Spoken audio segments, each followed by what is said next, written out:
All right, good morning, everybody. Thank you for being here today at Crypto World's Crypto Over Coffee.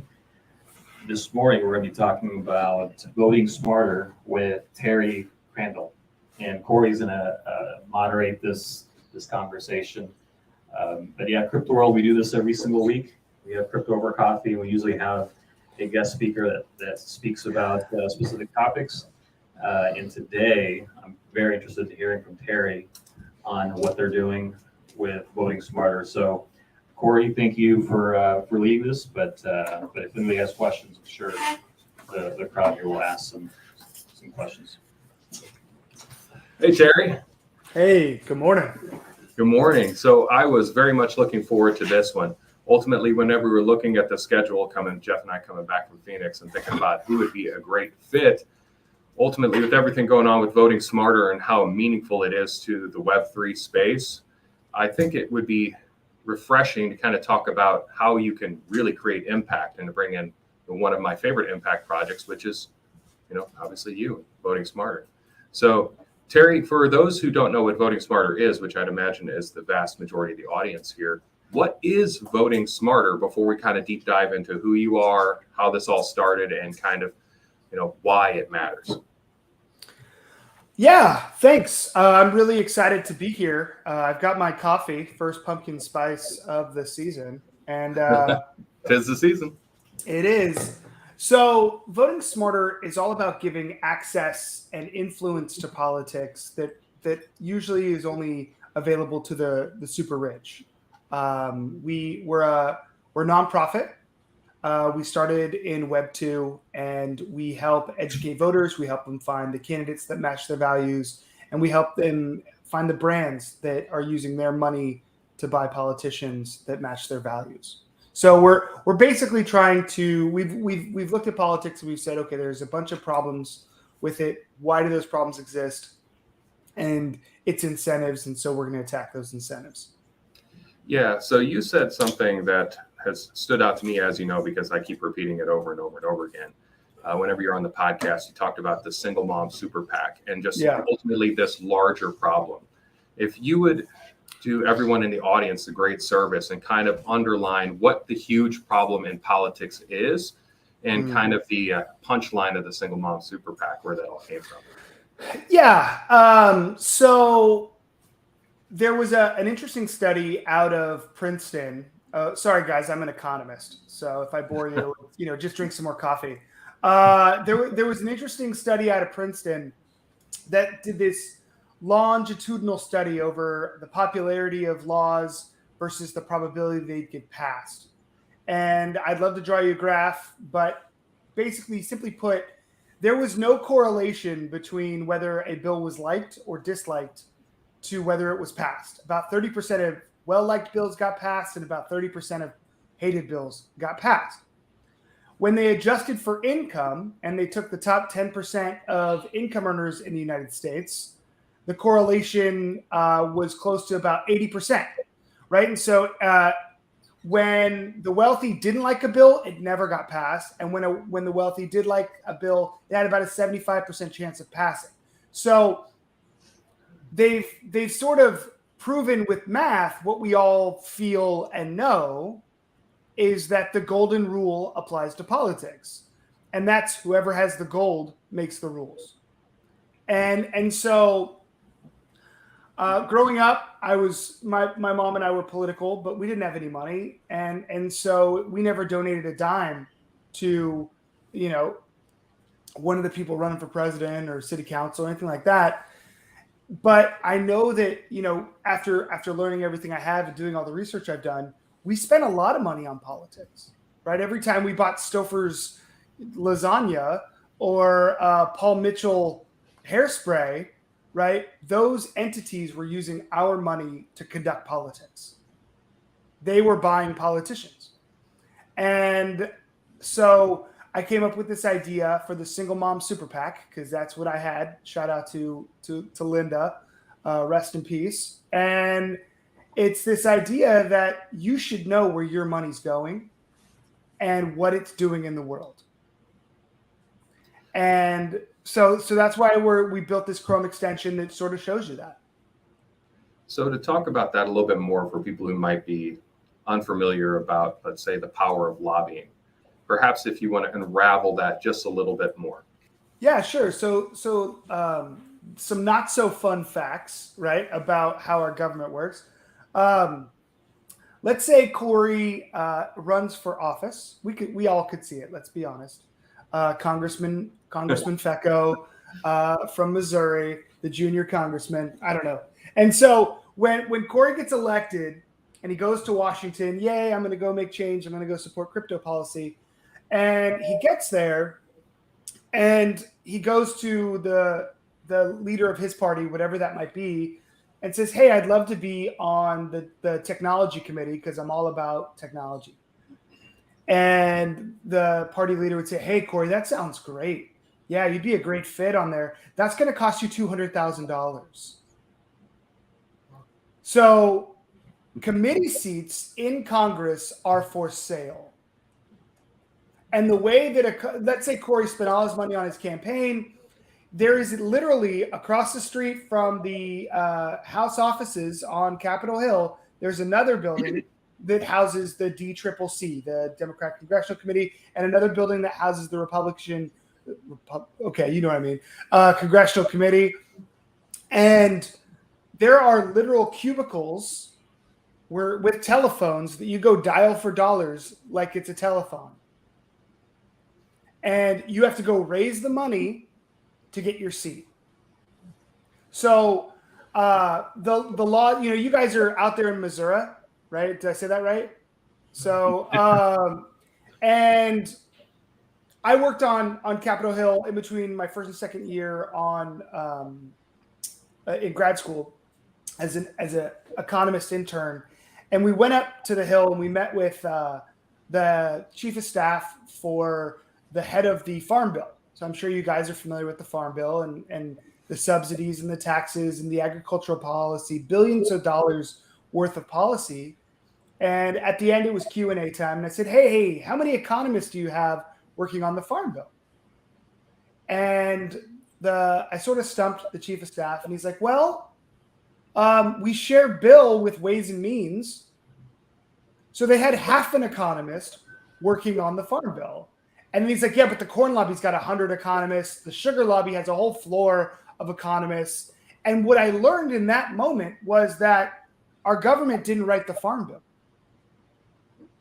Lobbyists from different agricultural groups wrote the Farm Bill. Right? So our laws aren't written by our leaders. They're written by lobbyists. And it's only a rounding error for Archer Daniel Midlands or Amazon to be able to fund the lobbying efforts to get the laws they want. Right? So if you vote, if you're politically active, you watch the news, you do your thing, and you feel like nothing's getting better, it's because maybe you don't have lobbyists. You need a super PAC for yourself, whether you're a single mom or a single dad or a young person, an old person, you need your own super PAC. And what's beautiful about Web3, and I'm pretty new to this space, less than a year, is we have these big collective action problems, which are like things you can't solve individually. And we're building this huge collective. And that's what Web3 is. You've got these groups of people who feel so strongly about currency X or currency Y or NFTB, and we can form a collective to solve these collective action problems outside of our dysfunctional government. Well, and to tie right into that, so for those who are here for Crypto Over Coffee and might be going, okay, wow, that's a really meaningful problem. I felt this way my whole life, and now I recognize that my vote truly doesn't actually matter. It statistically doesn't matter, and it's been, the evidence shows.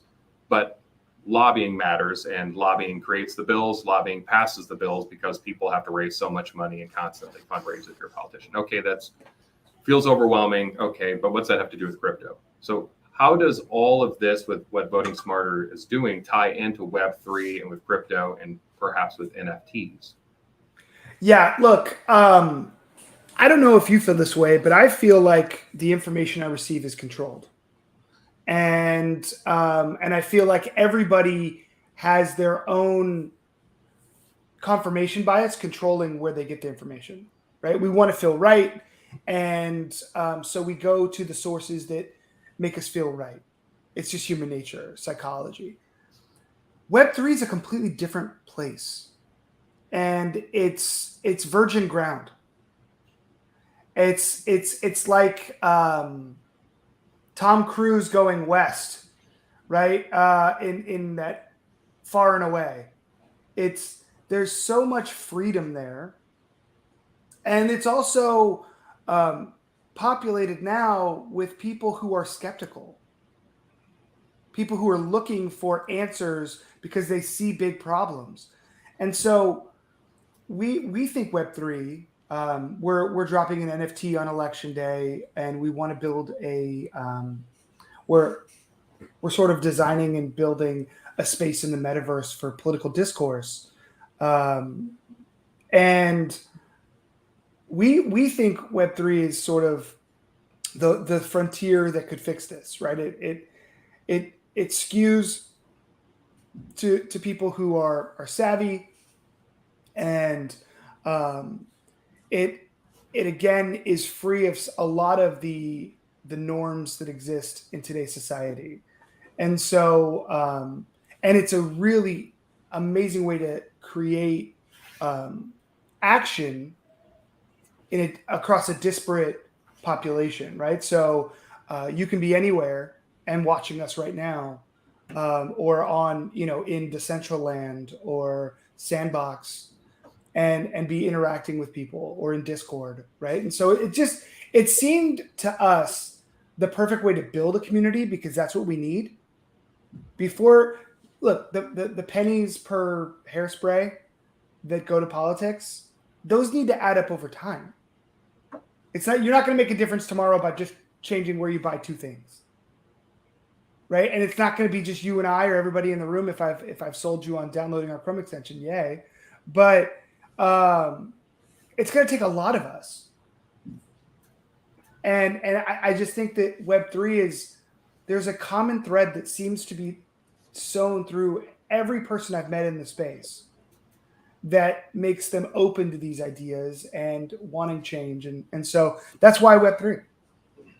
Yeah. Now, before we dive into perhaps some of the artwork, because I'd love to have that get pulled up, and also talk about what an NFT does, maybe for those who are unfamiliar, and kind of, the access, the key holder aspect of things, and kind of what that access might look like. I'd love to go and rewind and ask a little bit about Terry. So you told the story about your mom, and kind of where the whole supporting, whenever you purchase Stofers, you're supporting a politician or a group of politicians. How did you get into all this? I mean, above and beyond being political throughout your life, I mean, what's your journey to this point now, where we're speaking here about voting smarter and trying to change the world through lobbying and individual purchases? Yeah, thanks. I love talking about myself. I appreciate that. So I grew up super political. It's just me and my mom, right? And my mom, fought every day for us to have food on the table. And so she needed adult friends, but she had me, right? And so we would talk politics. We would talk news. I was, some of you are old enough to know this reference. I was Alex P. Keaton, right? I was this little tiny political animal, at 10 years old.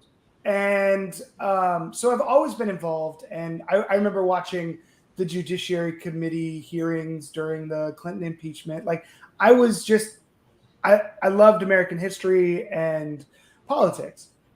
And then when I went to college, I discovered this thing called economics. And so my goal was to go, be in government or start a new political party or something when I was 18. And I found this thing because of Gen Ed. I had to take this economics, and week 3, right? It was really, really confusing. And then week 3 hit, and I saw the matrix, right? All the little supplies and demand started coming down like the code, and I could understand human behavior a lot differently. And so I studied economics. I was still very political. I was president of one of the college political clubs. I worked on a presidential campaign. I was still very political, but as I studied more economics, right, it sort of explained human behavior in the context of incentives. And people avoid pain, and if they're rational, which we could debate, but we avoid pain and we seek pleasure. And so, I continued on. I went to grad school, got my master's in economics, and then I learned these really interesting theories. Again, I'll try not to bore you with them, but there's this theory called rational ignorance. And it's rational to be ignorant, to make an uninformed decision when the cost of being informed is high and the benefit of being informed is low. Right? So think about a man on Tinder. Okay, a lot of men are going to get really mad, but we only swipe one direction. Okay? It's the law of averages, right? Because if we show up for coffee, we're not going to get killed, right? And if you say yes, we're there, right? So I don't need to read your profile. I just need to look at your picture. I don't need to go find out if you really have that job or you really like long walks on the beach. I'm willing to show up for a date. Don't tell my wife, right? But we make these uninformed decisions because if I was going to marry one of these people, I would do my due diligence. And so what we discovered in political economy is that this is how people view voting. Most people aren't news junkies like me, and even now it's hard to consume hours of news a day. That used to be my jam. And most people they got their kids, they got their job, they got all that. And now politics is smashing them in the face every day, but they don't have time. They're keeping the lights on. And so they use shortcuts on election day. Right? We've all done this. Whether you're on the right or the left, you get your little mailer from the Republicans, the Democrats. Here's what you do on your ballot. Oh, okay, sweet. I don't have to think about this. Or, hey, I identify with this party, so I'm going to just vote for that party. Or some people use the NAACP voter card, right? The NAACP has a shortcut voter card. Where I am in Southern California, there's a radio show called John and Ken. They have their voter card. Because we have a bunch of direct democracy propositions. Usually the title means the opposite of what it does, and they're all written real confusing. And so you outsource your brain to these other things because you don't have time for that. And so the big incentives, and I used to be pissed all the time that people didn't vote, that they made uninformed decisions, and politicians, it takes 18 months to fundraise to run for Congress. Well, your term is 2 years. So how are you really going to get anything done? And so, I had the pen in my hand. Well, we're supposed to be talking about me, but I had the pen in my hand when I was 18 years old to join the military. And I didn't. I was interviewed by our government after I finished grad school, and I didn't take the job. And, I've always regretted not going into service. So I went into teaching. I was an economics professor for a long time. I don't know if I ran for office, if I could actually make a difference. And so I left my job and now I don't get paid, but I work full-time on VotingSmarter with our team of 25 volunteers. And we helped thousands of people in 2020 find the candidates that match their values with our dating app for elections. We're helping, redirect money in politics with our Chrome extension. And this is my way to serve. That's why I'm doing it, So yeah, I really, really love this country, and I believe in its potential, and I believe in the people. And I think we just need to give them their power back. I too really love this country, and and I'm sure a lot of us feel this way, that we, especially those of us who really are passionate, go, okay, would I be able to make a difference in politics? Because we all have this view that says, okay, I'm different, therefore I would get into this situation and I'd be able to change things for the better. But then you start looking at the system and you go, well, how, because to the point of dialing for dollars, you could either make $10,000 $1 raises or one $10,000 raise. Which one are you actually more likely to do unless you're Bernie Sanders? Is you're going to be able to have a short list of people that are going to fund your campaign to get you into office. And how do they do that? Well, they do that with promises. They have to. Like, there's no other reason why you're going to get $4.7 million from this corporation and $12 million from that corporation and get enough to even be in office. And then you have all these good intentions, but at some point in time, if you want to serve for more than one term, considering it takes, and during the crypto world anniversary, I heard some people in politics talking about, trying to push things. And there was a gentleman who was running and was looking like he's going to get elected. But the other more veteran politician was saying, because he was being very passionate about pushing some things, he's like, oh, no, go for some base hits. It's like, you've got some years left, you're not going to be able to hit anything major in your first term. You got to just kind of get some base hits, get into your second, your third, your fourth term. And it just kind of, the concept is that you can't do anything major in your first term. You don't have enough time to. It takes this long cycle for things to get pushed through. You're raising lots of money in order to even be in there for a second and third and fourth term, each with its own handcuff of obligations. And then you start to look around and go, okay, people like you, Terry, who really love this country, people like myself who love this country, you get yourself into this predicament where you can truly think that you're going to do what's best and be a great politician. But considering the way the system is designed, how is that? Yeah. And again, right, to bring this back to Web3, right, in the sense of, because I'm sure you and I could really preach on this all the time.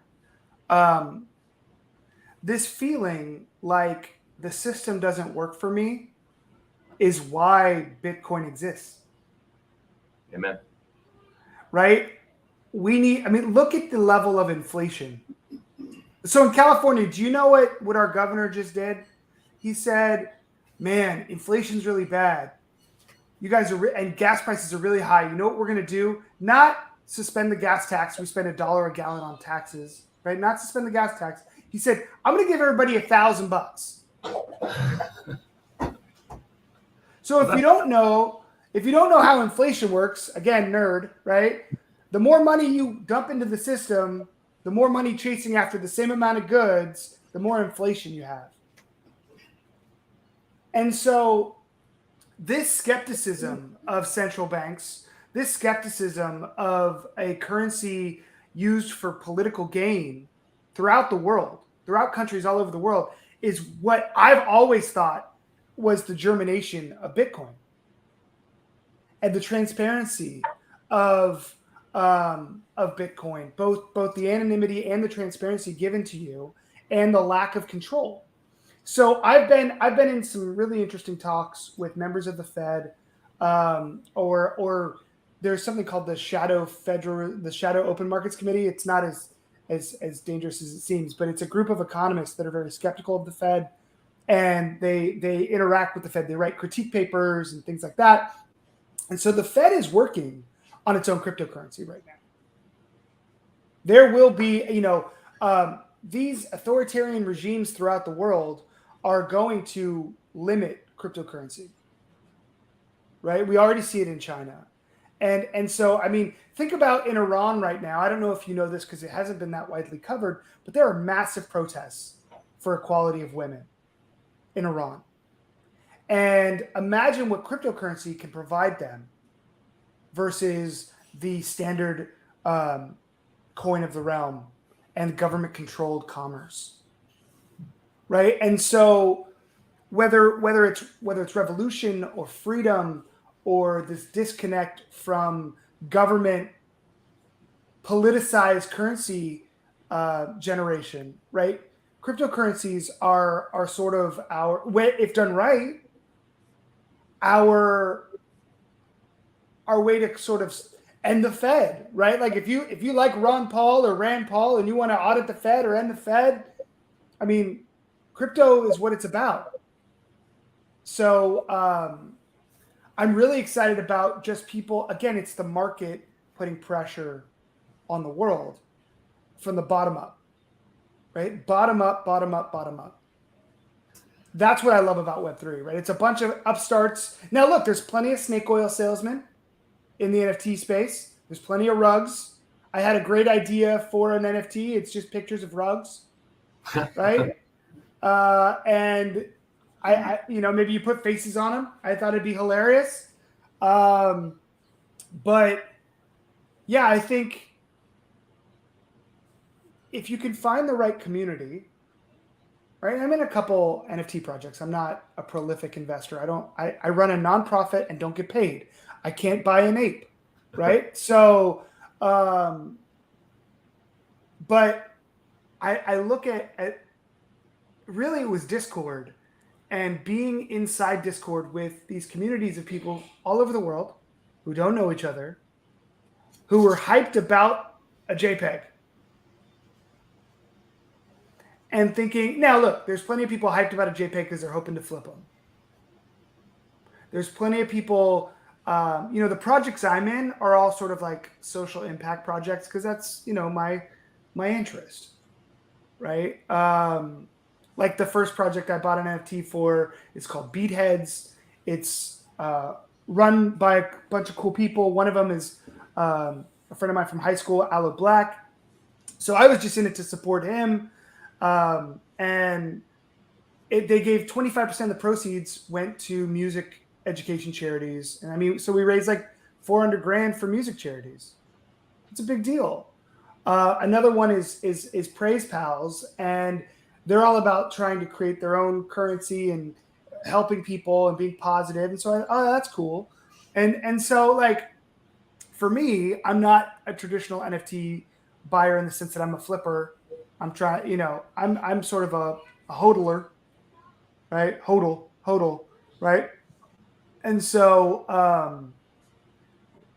but I just saw these communities sort of inspired by a simple idea, attracting thousands of people. Now, if there were 10,000 people, there was maybe 500 real people in there. But it was just really, I was like, okay, I need this in my life. I need, this is what VotingSmarter needs. And it would help us fine tune what we're working on. So look, I think that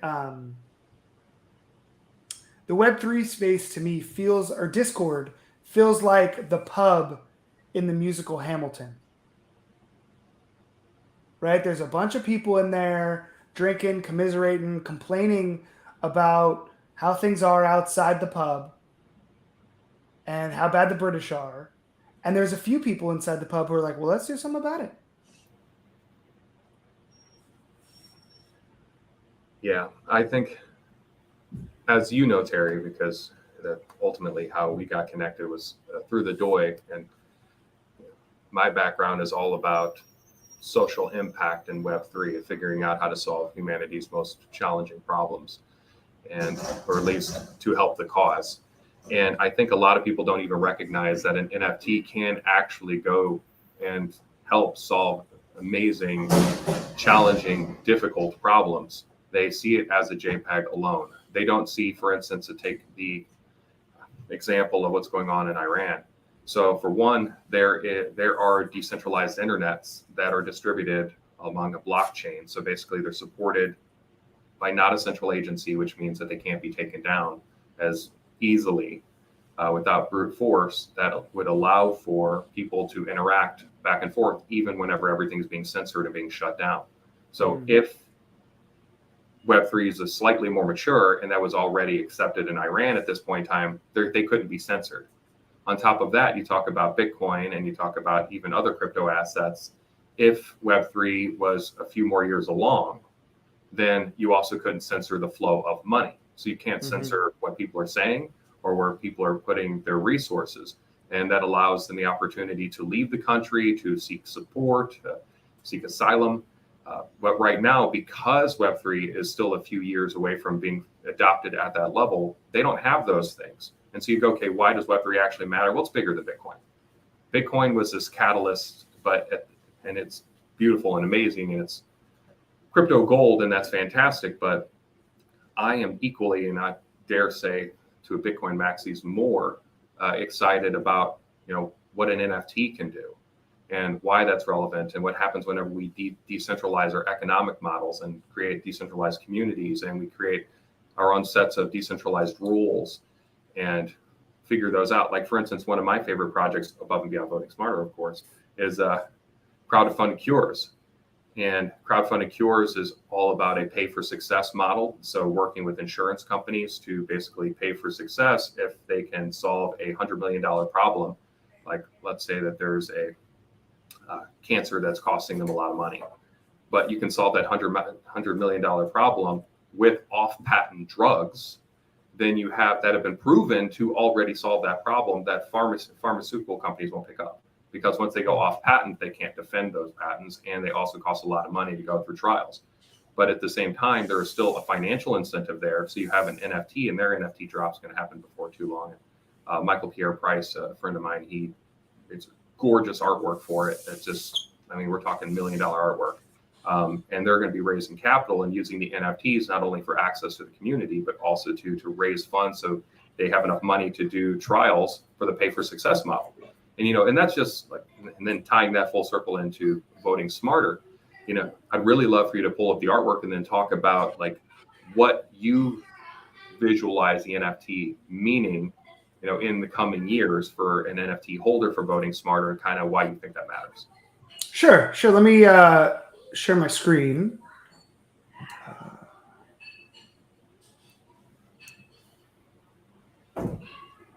Oh, okay, that's interesting. Share screen.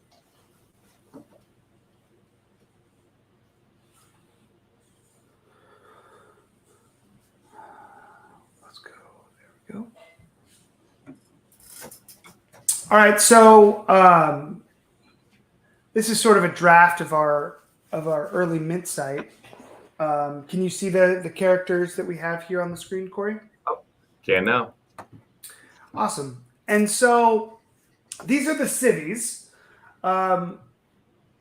We made a list of the 100 most influential people for the last, 300 years. And we looked for the change makers, and we deleted sort of the evil people.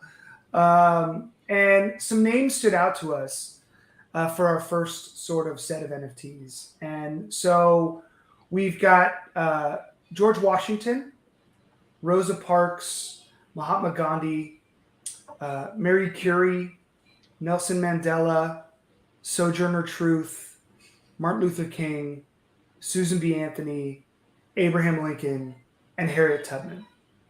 And what we looked for were for people who fought for what they believed in and tried to change the world for the better. And so we found these change makers from history, and we hired an artist to make them cute and make them, have different features and sort of be something that, you could make a PFP, change your profile pic if you like the art, and just sort of to build a community around. So we've got all sorts of different attributes and different ways of, we try to keep it very positive. There's no alcohol or drug references in the NFT because, again, we want to appeal to a broad audience. And so the idea here is that if you're a holder of one of our NFTs, you get access to a space that we're building currently. And this space will be all about political discourse and change. So we're out recruiting politicians now to join the space as sort of hold office hours, right? So the way lobbying works is that, hey, we give you money, hey, we give you jobs, all this sort of stuff. But really, it's just what you get for your money is ear time and face time with your leaders while they're elected. And so we're out there looking for politicians who are willing to come into this space. Right now, it'll be in Web 2, in Discord probably, and give us office hours every week. An hour a week, 2 hours a week, where you come in and you just talk to regular people about their regular problems, just like they had paid a bunch of money to get some FaceTime.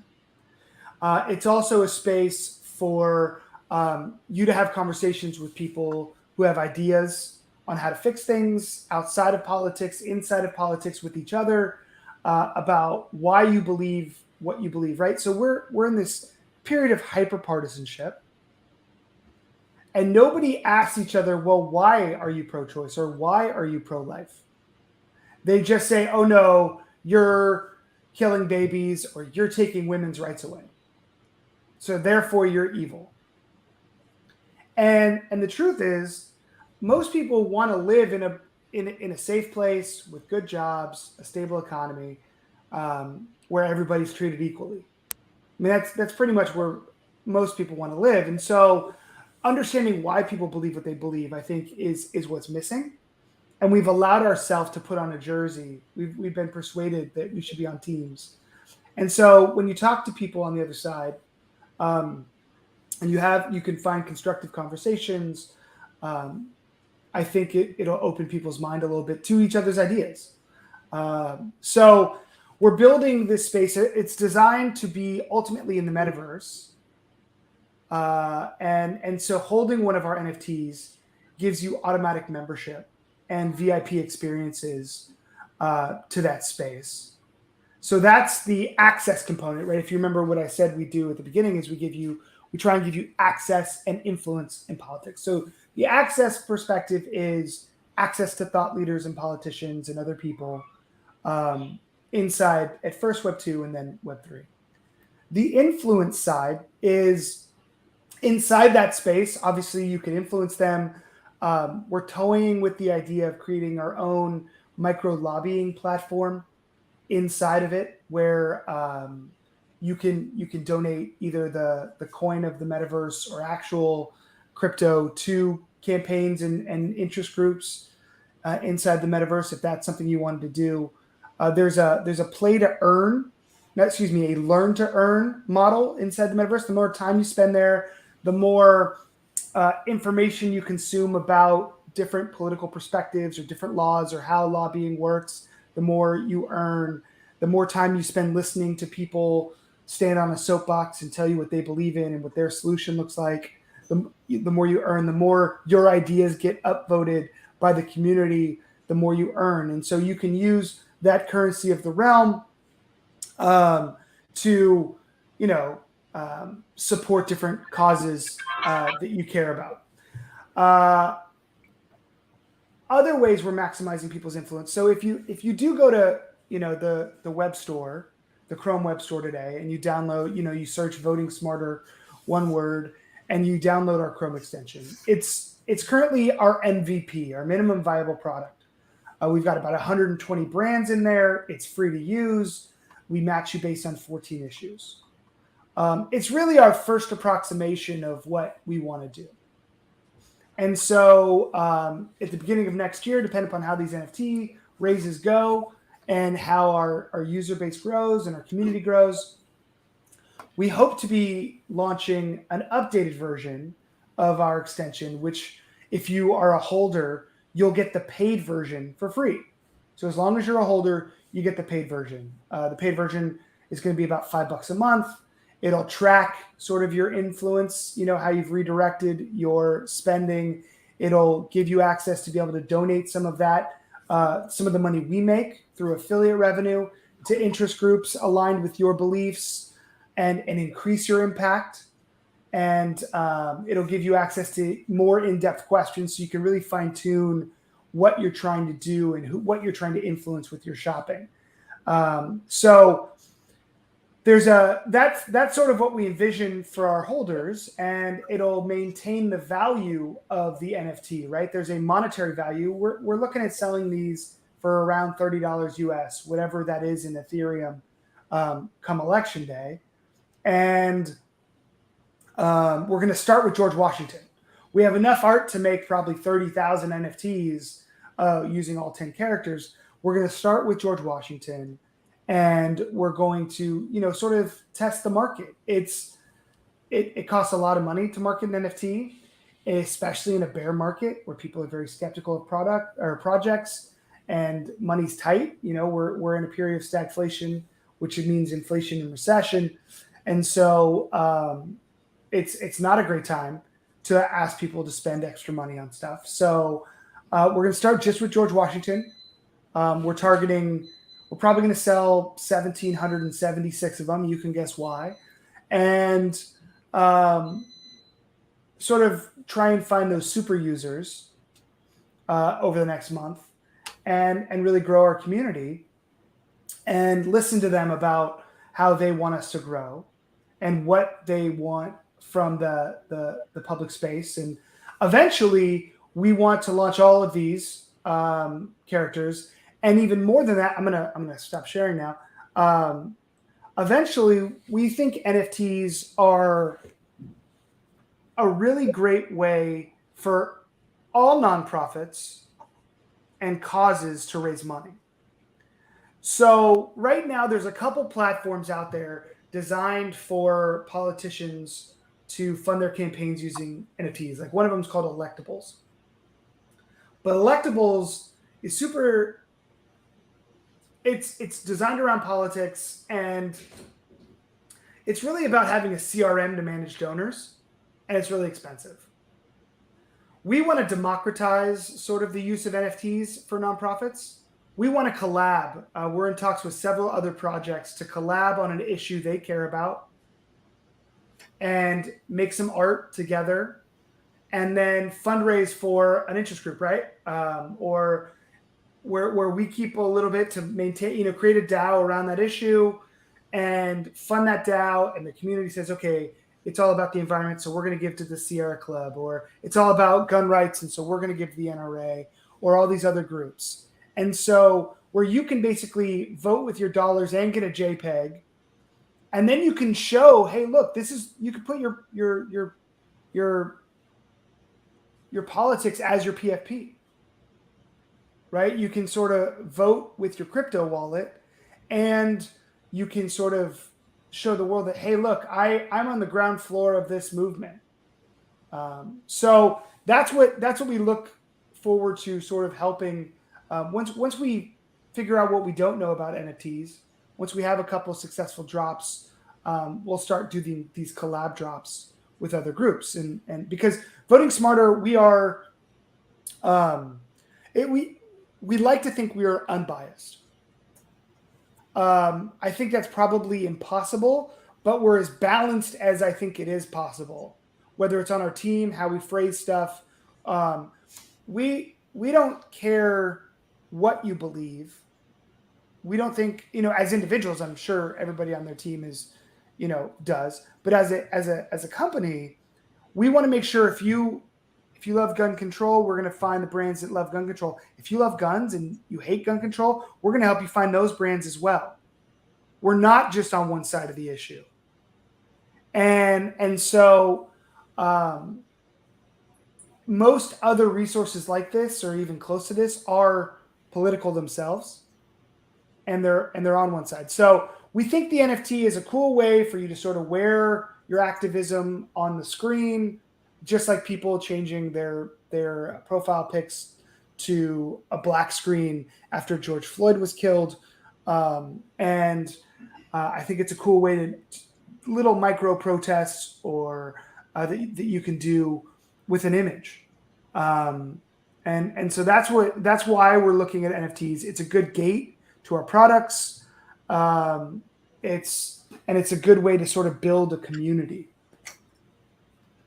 So Terry, as obviously you and I have spent quite a bit of time talking, we could go back and forth for hours. I do want to pause for just a moment and perhaps maybe give the audience a chance to ask a question or two, in case, as you're listening to this, you might have a question. Maybe it's about why NFTs, why metaverse, politician hours. Maybe it's about the lobbying. Maybe just kind of open the floor up for anyone who might want to ask something. Yeah, I have a question. The organization, VotingSmarter, how many people is really involved besides yourself? And also NFT, I saw the pictures, the artwork. The one that just really stands out is uh, Abraham Lincoln to me, but you mentioned about George Washington, because I can relate the picture that's similar to what we have been seeing before. But I was just thinking, once somebody purchased the item, is it going to be reproduced in the future, or it's just the one and only and no more, and not even close to it, like a person with a picture, and later time they make other picture of Abraham Lincoln, NFT terms. Are they allowable? I mean, do they have a regulation reproducing? Is there a time frame that they cannot at all? Things like that. So let me address your first question about VotingSmarter. So currently our team is 24 people. We're all volunteers, and we work all over the country, all over the world. Actually, we have people who work for in Europe, in Africa. Over the life of we started the company I started it with some of my students back in 2018, and then we formally incorporated as a nonprofit in 2019. And then for 2020, we did 4,000 hours of candidate research. So we had well over 100 volunteers working on researching candidates' speeches and platforms and sort of map their preferences for our users. So we've had, I think, 130, 140 volunteers over the life of the firm. Right now, we have about 24 that are working on whether it's research, data analytics, development, marketing, and so they're the reason I'm still here. There are a bunch of these passionate young people donating their time, right? They're the energy in our battery at VotingSmarter, because it's easy to get disillusioned as a startup founder, and it's easy to get disillusioned when you watch the news, and it's easy to get disillusioned when you're doing anything with politics. So when my battery's running low, I just lean on these young people, and I'm really inspired by them. I mean, the white hairs, a lot of in the beard, that's a lot of all that startup stuff. But I'm really inspired by our team. The JPEGs, I think. Let me share my screen again, because since you liked Abraham Lincoln, I can show you some more of them.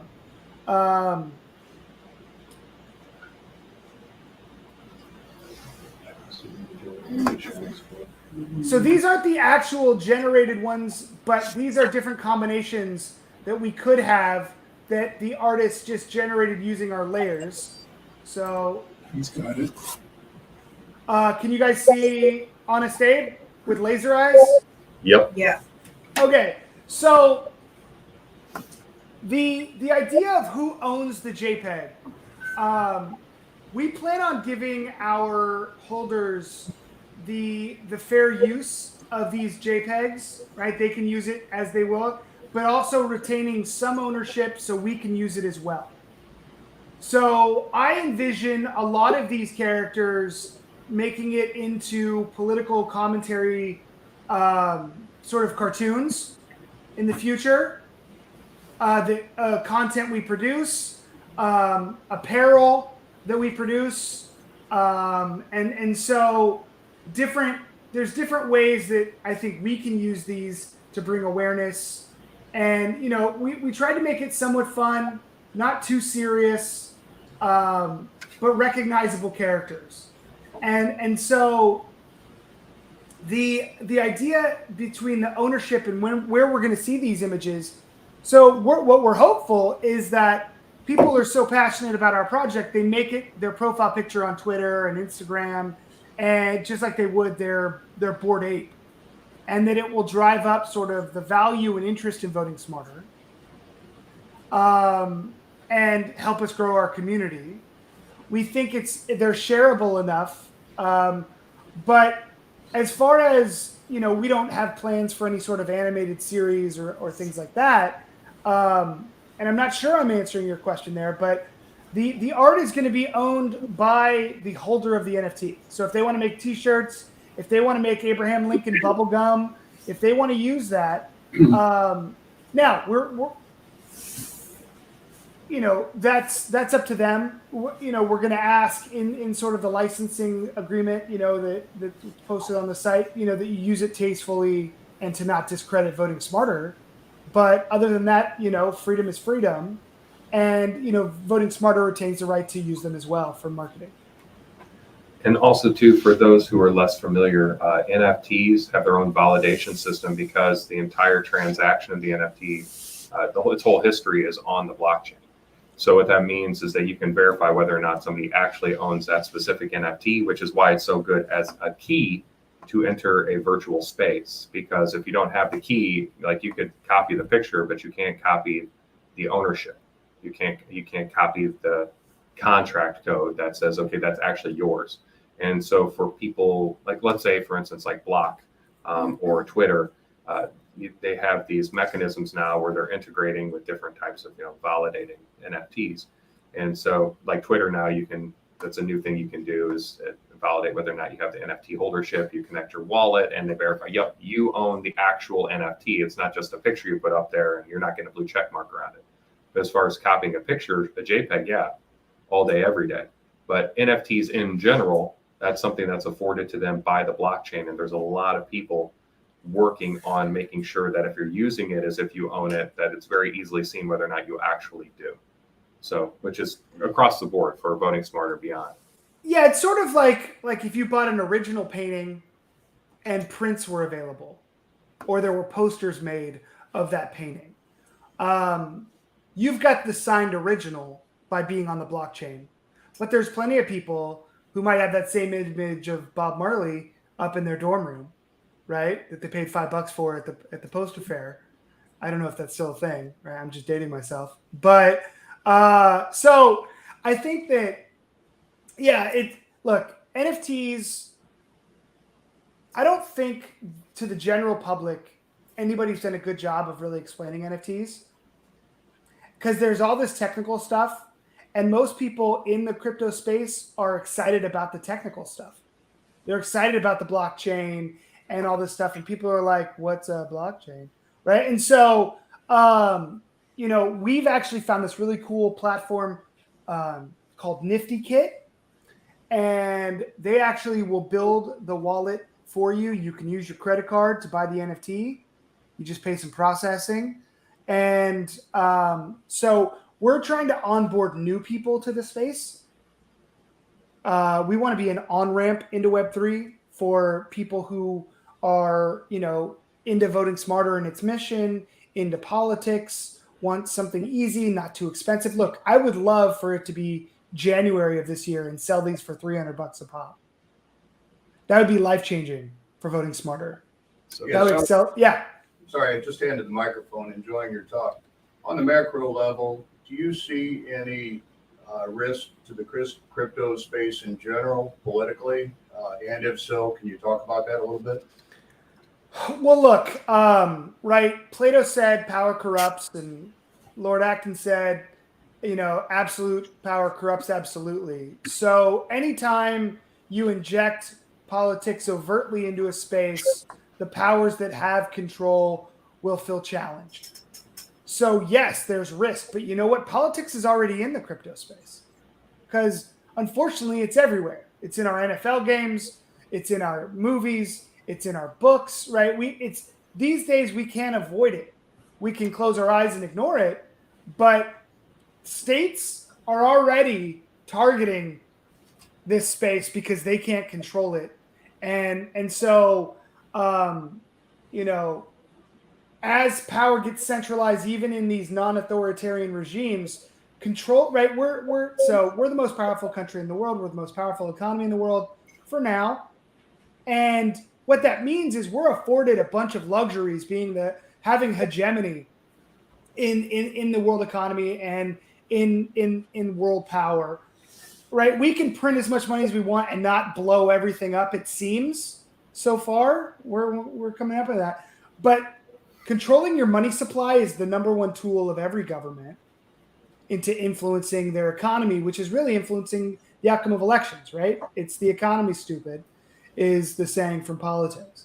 And so, yes, overtly being political might get us on the radar a little bit more. But there's already, right, the Colorado governor is already using NFTs to raise money. There's already a lot of politicians using NFTs to raise money. The Federal Elections Commission has said that an NFT sold from a campaign to someone is just like campaign swag. It's like buying a sweatshirt or a bumper sticker or a yard sign. And so we're going to see a lot more campaigns use this. And so it's already there. We're just trying to arrest control from the centralized sort of power and give it back to you with your little, voting with your dollars and these smaller NFT purchases. I had it might be a little related to last question, but how do you think the Fed coins are going to affect the playing field? Yeah, I think that honestly, I think they'll be game changers. I think the Fed is incentivized to maintain its control. And you could think that for nefarious reasons, or you could think that for benevolent reasons. Both are true. Fed policy really dictates what's happening in our economy. And so I don't know.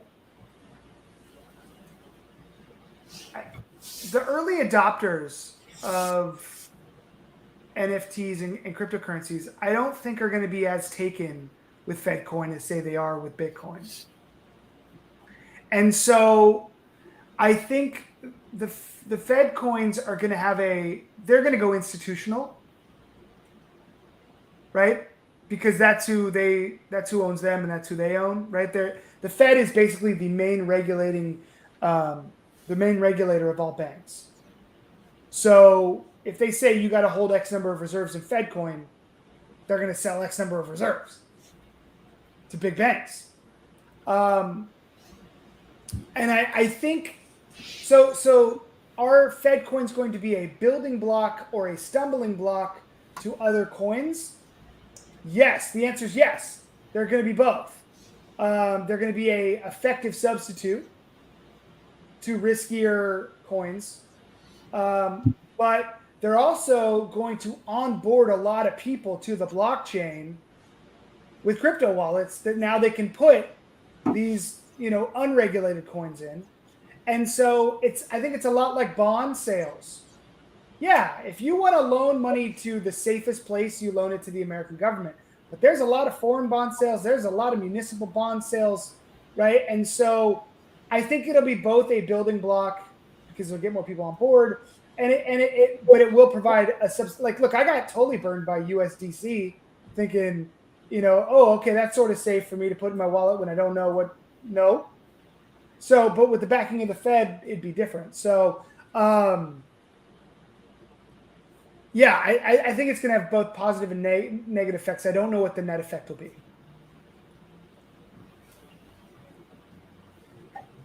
I think this question is more to Corey, but it's open anybody because I am interested on this validator.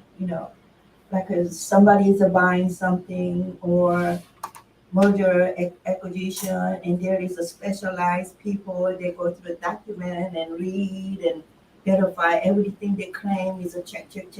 All right, it is good at the end. It's the same as NFT. Who are the validator? How the system set up, and how do they do to, and final say check mark is good to go or accepted. You want to take that one, Terry? I can try, right? I'm an economist. Okay, I've never written a line of code in my life, but So I was one of those validators, right? My first job out of college, I worked on mortgage-backed securities at Deloitte. Sorry, I broke the economy in 2008. It was my fault. I feel guilty about it. But that was my job. I would literally go to lenders, put on my little rubber thumb, and go through loan files.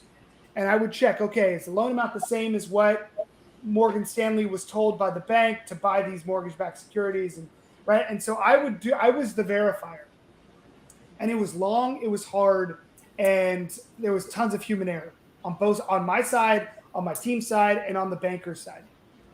With the blockchain, it's my understanding that it's just code, right? The human element's there because it's written by humans, but the code is the validator itself. It's sort of like, what's a good example of this? Like a library book. Remember those? Remember these books you would go and they would stamp it, right? You'd have to go to the little Dewey Decimal cards, and there was a code, and it was found in a certain place. And then when you checked it out, right, it was your name, and they stamped it, you returned it. That's the blockchain, right? And the code itself is the librarians. Every time you go on OpenSea and you sell it, stamp in the code. Stamp in the code, stamp in the code. So you just have to open up the front of the book and see who owns it and go all the way up to the top. Oh, this is the property of the St. Louis Library. Okay. That's where it started. And now it's under the care of Terry. It's under the care of Corey. It's under the care of Abraham Lincoln, whatever. And so that's how the blockchain works. So it's self-verifying, which is scary for those of us who don't read the code itself. There's some trust there. But I correct me if I'm wrong, Corey. Actually, I loved that summarizing it as like a library book, but just stamping the events in it. So computer programs work with if this, then that, meaning that if this kind of thing, if you basically are walking up to a path and there's path left or right, you always choose left, that's the program. Or sometimes you choose left twice and then you choose right, whatever, it's just programmed out in advance. So it's going to operate as the code lays out. So what happens is if you go to, let's say, a gate and it says, do you own this NFT? Yes or no? If no, it's not going to let you in. If yes, it will. Well, how it knows that is that, to what you're saying with stamping it down, the library book, is they can go back to that, and that NFT has its own smart contract, its own one-of-a-kind unique fingerprints on the blockchain. Can't be adulterated without destroying the blockchain, because all these transactions get stamped in over time. So without a brute force attack where you take down an entire blockchain like Ethereum or Bitcoin and rewrite history and all the history to make it line up from here to there. So without rewriting history, it can look and go, okay, do you own this? Scroll up, yes. You're in. You can come in, you can walk into this metaverse, you can have this conversation with this politician during office hours. And if you don't, then no, you can't. And I really love the library book analogy, though. I think that's fantastic. Yeah, use it. Just credit me occasionally. So it popped into my head. So yeah, 1 out of every 3 times I will credit you. Hey, I'll take it. I got a question. So I hear you talking a lot about Web3 and, maybe not on the NFTs, but the core of what you're doing, is you're providing information, as unbiased as possible.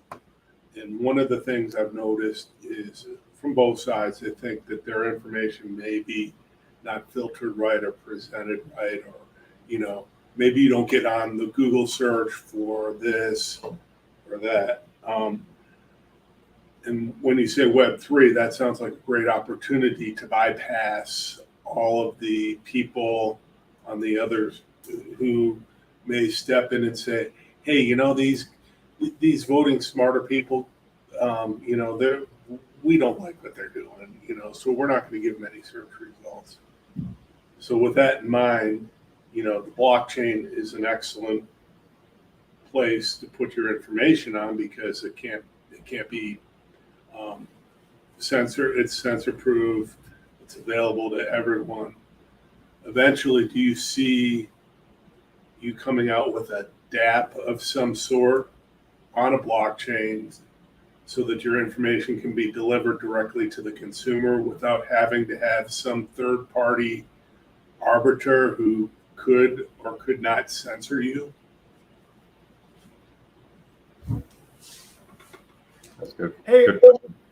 get that guy's number. That's genius. I think so. You're exactly right, and this is what happened to us in 2020. We tried to partner with big voter registration groups. You can think of the ones that you're thinking of without me naming them. And they were like, no, we don't care about educating voters. We just want to get them registered. We don't even care if they show up. This is what we do. Our donors want us to register voters. This is what we do. We then tried to partner with different, political groups. And they said, well, if you're not on our side, you're not with us. We're not going to talk about you if you only support if you don't only support us, we're not going to help people get educated. Then we tried to get PR. And multiple stories got killed about us because it was basically pick a side or we're not talking about you. So you're absolutely right. The gatekeepers of our information have an agenda. Period. And the blockchain is the safe space to go.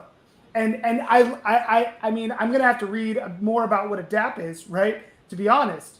But I think that 100% the blockchain is where that is. And I would love for us to be disconnected from any search in this, or not make that the required way you find us. In the metaverse. So right now, right, you go to the Chrome store, you download our extension, and it shows you your percentage match. Let me see if I have it open here, if I'm logged in. Okay, so let me go to, I can just show it to you real quick if you guys want. But Absolutely. and let me make sure it's working before I share my screen. So once, okay. Block. And so the perfect. All right, so present.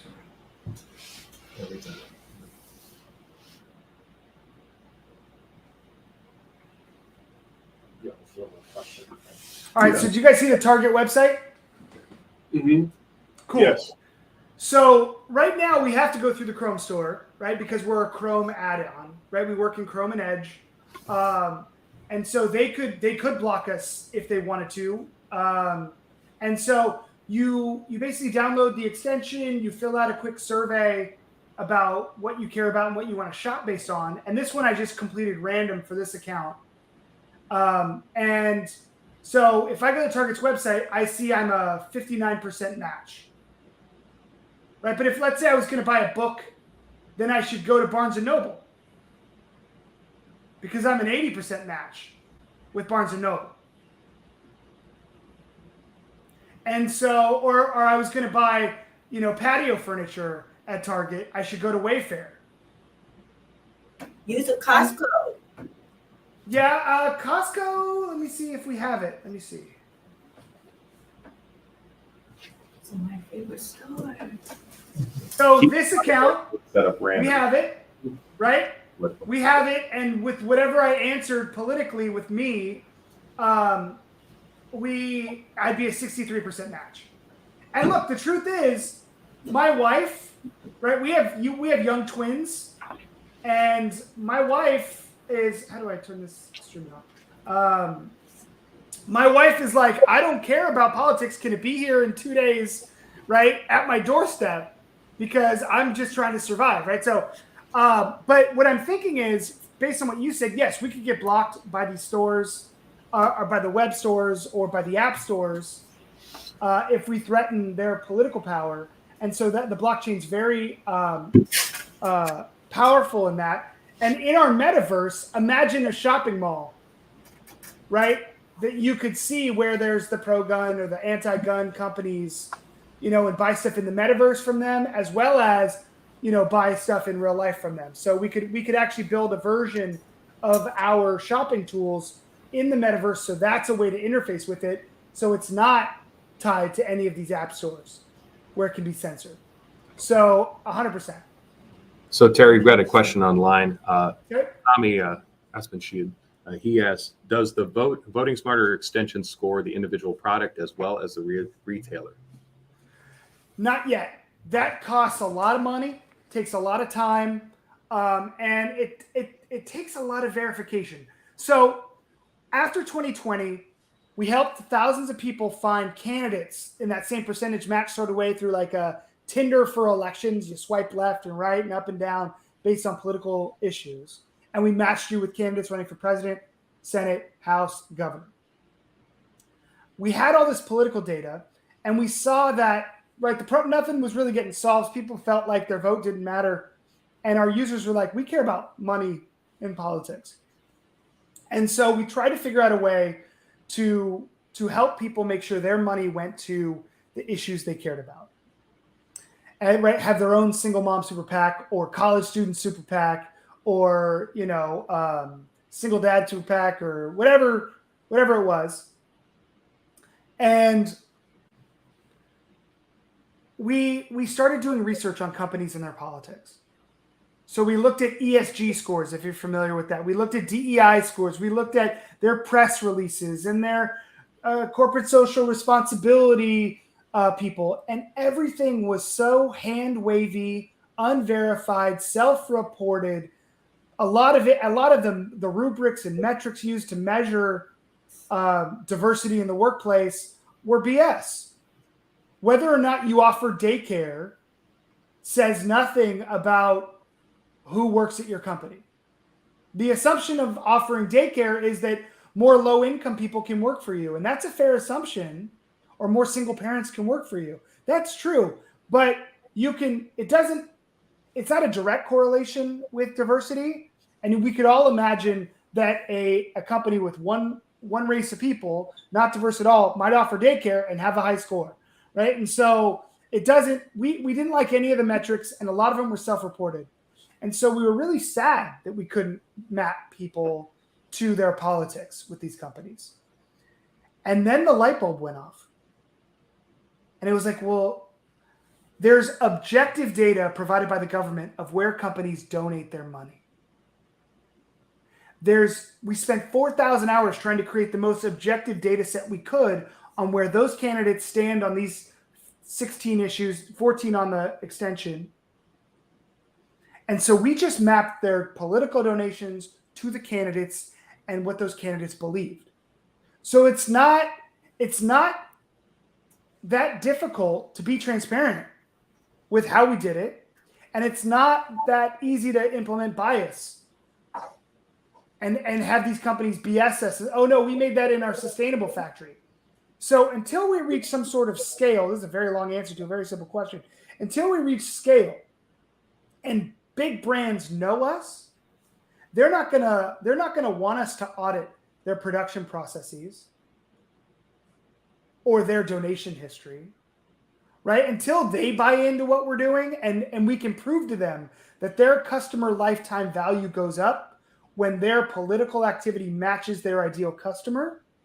So they should be donating like the customer would. Until we can prove that to them, they're not gonna want us to do this. And so no, but we would love to get to the point where we could license these data by product, where we can build a Shopify widget and have smaller mom and pops prove to us how they spend their political dollars or how they impact the environment or how they impact gun control, what they do. And then we could do it by product. That's the goal. That's beautiful. But we're a year or two away from that at best. Well, that said, it is amazing how quickly the time flew. We're already an hour and 16 minutes in here. I'm going to pause for just a second to see if there's any other questions. But if not, then what I'll roll right into is how people can take the next steps with VotingSmarter, what you'd like them to do, where they can go, and kind of what the next couple of weeks look like. That might be a good time to close her out. So that said, for someone who's listening to this and feels really moved by the cause and feels like there's now something meaningful that they can do, Web3 or beyond, but they now have a way to actually be able to make their vote matter. What would they do next? So here's what we need. We need feedback on the Chrome extension, how to make it better, because it's far from great. It's good enough to test. So we need you to go to the web store, download it, try it out, prove to these brands that they should care about you and your politics. They're not going to take notice until we have thousands of users. We also need you to go on Twitter and Instagram and follow @VotingSmarter. That's going to give you access to information regarding the NFT drop on Election Day. We've just built our Discord. We're testing it now. So I don't want to tell you to go join our Discord yet. But if you follow us on Twitter, you're going to get everything you need to know about the upcoming NFT drop and how you can join. Find me on LinkedIn. My email is terry@votingsmarter.org. Email me if you have ideas, if you want to work with us, if you want to donate for a tax. Right now, NFTs are not tax deductible. It's a sticky wicket. We haven't been able to figure that out. But if you're so moved and you want to say, hey, I want to put my money where my mouth is and support Voting Smarter, shoot me an email and we can help you make a tax deductible donation. Or if you want to join our team, we need smart people who are willing, passionate people, or both, even better, who want to help us market. If you know influencers who would be interested in this, if there's people in your circle that care about the system but think it's broken, share what Voting Smarter is all about. That's what you could do. Follow us, download our extension, give us some feedback, and join the ride for the next month. Participate in our Twitter Spaces, join our Discord once it's live, and buy an NFT. Terry, it was an absolute pleasure. I want to thank you for coming in. This was beautiful. Everybody give a hand to Terry here.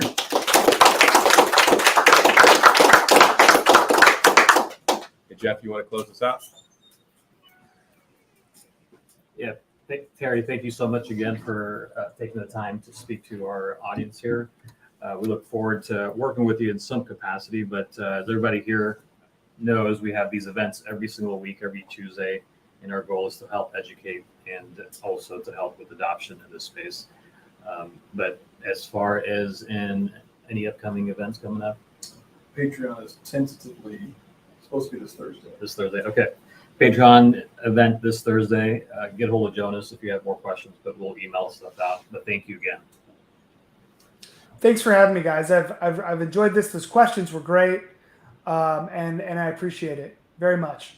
Pleasure was ours, Terry. Thank you. Yeah. Thanks, guys. Have a good one.